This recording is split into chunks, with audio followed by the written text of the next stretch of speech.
They say a picture is worth 1,000 words. However, imagine capturing one's legacy and deepest truth through photographs. That is the journey Ken Armstrong takes as he documents the effects of residential schools. It's a really hard subject. It's a very graphic subject, and it's, and in telling that story, I feel that it has to be done in a very responsible way. Originally, Ken began by starting a 10-year project covering homelessness and Aboriginals in Canada. Along the way, he discovered a direct connection between the aftermath of residential schools and those that are homeless. I started having these conversations with people on the street about residential schools and realized how big a factor it was into leading up to them to being homeless and having addiction problems and mental health problems and family problems. The final National Truth and Reconciliation Commission is on homeless territory, making it the perfect setting and time for Alberta Aboriginal arts to showcase Ken's work. The very first time I saw them was just on my computer at home. I cried. On display at Edmonton City Hall, the pieces ring true to the project's title, The Legacy of Living Together. That arts are a way for us to communicate our humanity to the Creator and to each other.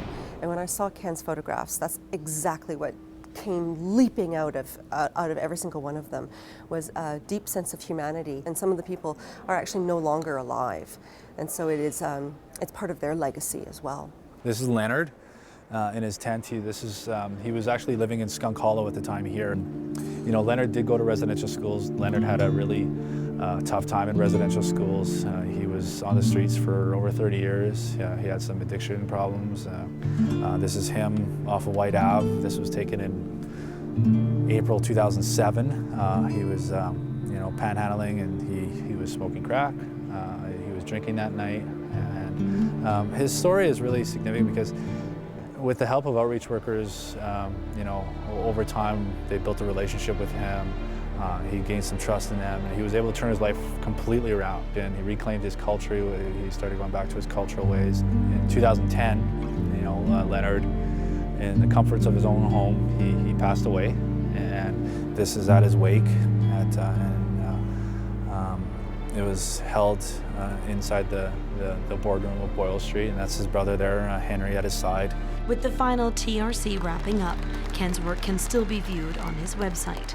For Go Edmonton, I'm Bianca Jade. It's therapeutic for family members to hear that, and then maybe the family members can start realizing why Mom was the way she was, and why Dad was the way she was, and why Grandma was the way she was, and talking about it is that first kind of step to healing.